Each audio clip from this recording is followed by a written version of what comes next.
এটা আমাদের বুলতাগাউসিয়া তাঁত বাজারের নিচে মাছ বাজার। বিভিন্ন প্রকার মাছ পাওয়া যায়, অনেক প্রজাতির মাছ পাওয়া যায় এখানে। বহু দূর দূরান্ত থেকে মানুষ এই বাজারে ছুটে আসে।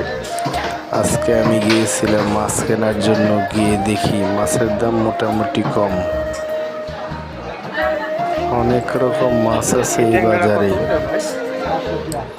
বহু বছরের পুরনো বাজার।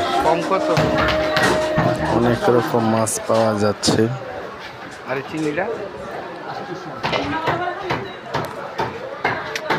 বুলতাগাউসিয়া মার্কেটে যেভাবে মানুষ দূর দূরান্ত থেকে আসে মাছ কেনার জন্য, এখানে মানুষ দূর দূরান্ত থেকে আসে।